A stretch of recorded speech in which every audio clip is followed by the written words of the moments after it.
bienvenue dans ce tutoriel Bubble.io où nous allons voir comment utiliser les API pour donner des super pouvoirs à nos applications. Donc on a à l'écran un exemple ici de petite app qui a été construite pour tout bêtement aller donner un effet toon à un portrait. Donc on va regarder ça tout de suite. On clique, on va uploader ce portrait. Hop, on clique sur toonification pour lancer le processus. Et voilà, on obtient bien le résultat final via une API qui est allée transformer l'image de base. Donc on va maintenant regarder ensemble comment mettre ça en place dans Bubble. Donc on se retrouve sur l'éditeur de page Bubble.io. Donc on en a créé une nouvelle pour l'occasion qui s'appelle Toonify New, dans mon exemple, sur lequel on va aller reconstruire l'application de la démo. Donc pour ce faire, il nous faut tout d'abord un picture uploader pour pouvoir uploader l'image. Donc on va mettre par là, voilà. Il nous faut un bouton pour lancer le processus de toonification. Hop, qu'on va mettre par là, à peu près. Et hop, et enfin un encart à côté pour pouvoir afficher l'image qu'on obtient. Voilà. On va regarder maintenant comment mettre tout ça en marche. Donc la première étape, ça va être de se rendre sur le site deepai.org qui propose tout un tas d'API assez sympas à utiliser. Donc on va pouvoir utiliser Bubble pour tirer parti de ces API-là. Donc une fois que le compte est créé, on va se rendre ici, hop, sur API, où on va avoir la liste de toutes les API qu'ils proposent. Voilà, donc on voit qu'on en a sur la colorisation de l'image, des API pour améliorer la résolution d'images qui sont pixelisées. Il y a vraiment tout un tas de choses, hein, de l'étude de similarité entre des images, on peut avoir des choses qui vont analyser du texte pour faire de l'analyse de sentiments, est-ce que c'est du texte positif ou pas, etc., etc. Donc il y en a vraiment tout un tas que je vous invite à aller consulter. Mais ce qui nous intéresse dans le cas présent, donc ça va être l'API Toonify, qui est celle qui a été utilisée. Donc on va cliquer sur Toonify. Et ici, en fait, quand on descend, hop, on descend. Donc on arrive sur Quick Start API Request. Donc il y a tout un tas de choses en bas. Mais ce qui va nous intéresser, c'est vraiment juste cette partie-là.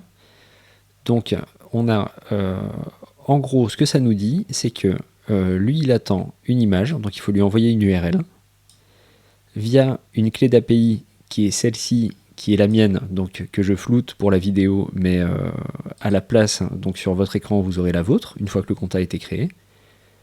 Et ensuite, hop, et ils nous disent qu'il faut envoyer la requête à cette adresse-là, donc api.deepai.org/api/toonify.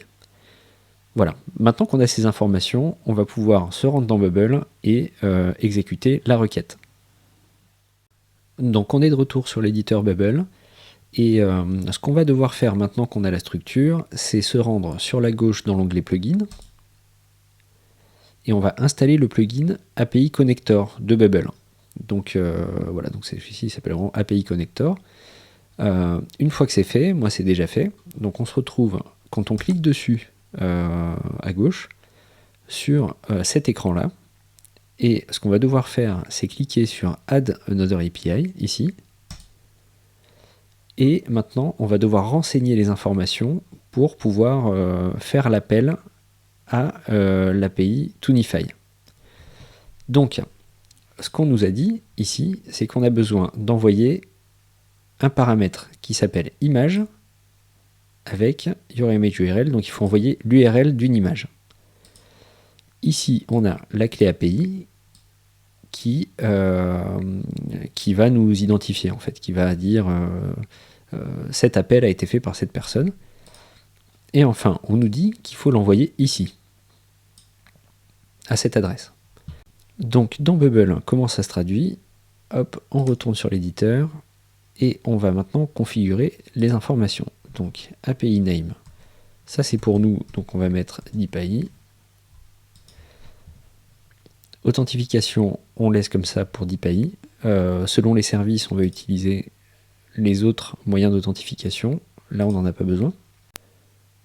Donc, ce qu'on va faire pour l'exemple actuel, c'est envoyer un header partagé pour tous les appels avec notre clé API. Donc, on clique sur Add a shared header. Donc voilà, et là, on va mettre les valeurs qui nous demandent, c'est-à-dire API key comme ça, hop. Donc on fait copier-coller. Et la valeur de notre clé d'API. Donc là c'est la mienne, mais effectivement vous aurez la vôtre à cet endroit-là. Hop, voilà. Donc maintenant ce qu'on va faire, c'est paramétrer le contenu de l'appel à l'API. Donc ici on a déjà un encart pour un appel. Si vous n'en avez pas, vous pouvez cliquer sur Add Another Call et ça va ajouter exactement la même chose. Donc ce qu'on va faire, c'est cliquer ici sur Expand à droite. Donc ce qui va étendre un petit peu la fenêtre d'information. Donc pour le nom, on va mettre nous Tunify. Voilà. Use as, donc use as action dans le cas présent, parce que c'est quand on va cliquer sur un bouton qu'on va utiliser, déclencher l'appel. Data type, JSON, on touche pas. Et alors là, par contre, c'est pas get, c'est post, parce qu'on va pousser de l'information.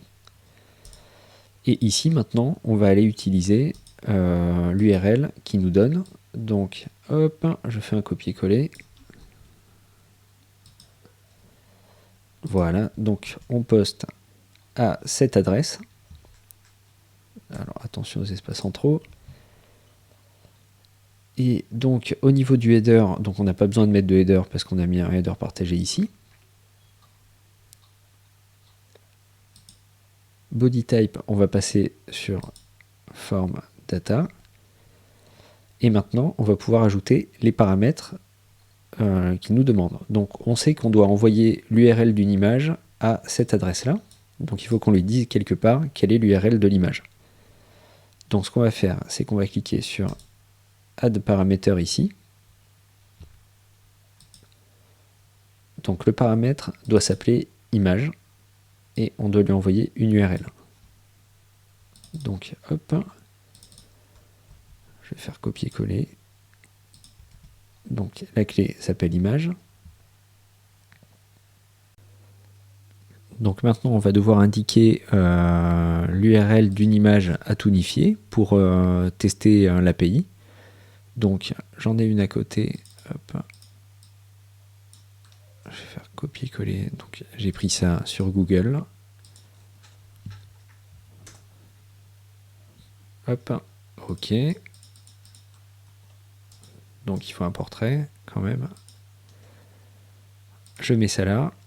Je vais décocher Private, sans quoi on ne pourra pas changer dynamiquement l'image. En fait, Bubble ne nous permettra pas de dire quelle URL on veut envoyer. Il utiliserait toujours l'URL qu'on définit ici. Donc j'enlève Private. Et maintenant, normalement, tout est bon. Donc on avait 3 éléments demandés. La clé d'API, l'URL à envoyer à cette adresse-là. Il n'y a plus qu'à tester en fait. La dernière étape, donc ici ils nous disent qu'il faut initialiser l'appel avant de le faire fonctionner. Donc ça veut dire qu'il faut au moins le faire tourner une fois ici avant de pouvoir s'en servir dans l'éditeur. Donc on va cliquer sur Initialize Call. Et voilà, ça fonctionne. Donc ici on a les valeurs de réponse, donc ce que nous répond l'API, enfin la réponse à notre demande. Quand ça ne fonctionne pas, on a un message d'erreur en fait. Donc là, qu'est-ce qu'ils nous répondent? Donc il nous donne un ID de transaction, très bien, qu'on ne va pas utiliser dans le cas présent, et il nous donne une URL de résultat. Donc on va aller regarder ça. Donc la photo de base, pour rappel, Et attention, le résultat. Et voilà. Bon, c'est pas mal, pourquoi pas. Ok, donc maintenant on est bon là-dessus. On va pouvoir cliquer sur Save. Donc là voilà, le message de warning a disparu. On peut réinitialiser l'appel si on le modifie, mais normalement tout est bon pour l'utiliser dans Bubble. Donc maintenant ce qu'on va faire, c'est paramétrer un workflow qui va utiliser cette API. Donc on se rend à gauche dans Workflow. On va créer un nouveau workflow. Donc hop, ça va être dans éléments quand un élément a été cliqué. L'élément c'est notre bouton. Voilà. Hop. Donc quand le bouton A été cliqué, on va aller dans Plugin. Donc là il nous propose DeepAI Toonify. Donc DeepAI c'est l'API et Toonify c'est l'appel qu'on a paramétré. Donc on clique dessus. Et là il nous demande quelle image on veut envoyer. Donc là on a l'image du... on a le paramètre de base qu'on a mis sur l'API. Nous, ce qu'on va vouloir faire, c'est qu'ils prennent l'image qu'on a dans le Picture Uploader et qu'ils l'envoient sur DeepAI. Donc à ce moment-là, on va cliquer sur Insert Dynamic Data, Picture Uploader A, The Value, et voilà. Donc là, on est bon. Ce qu'on va vouloir après, c'est récupérer le contenu, donc la réponse de DeepAI, pour l'afficher à droite dans la zone d'image. Donc pour faire ça, on va paramétrer un custom state.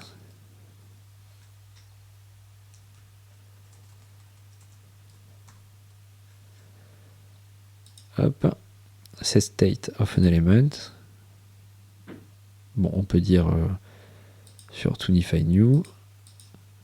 Custom state, j'en ai pas créé, donc on va en créer un. Donc toonification, par exemple. State type, donc ça va être une image. C'est pas une liste, et on clique sur créer.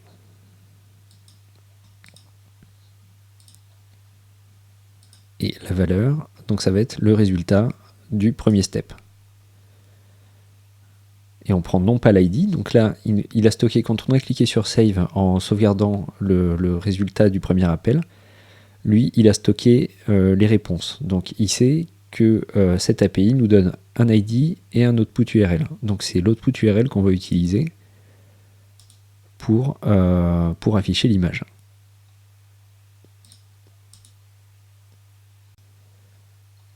La toute dernière chose qu'on va devoir faire, c'est cliquer ici, en fait, et revenir là, et au début, ajouter HTTP S2.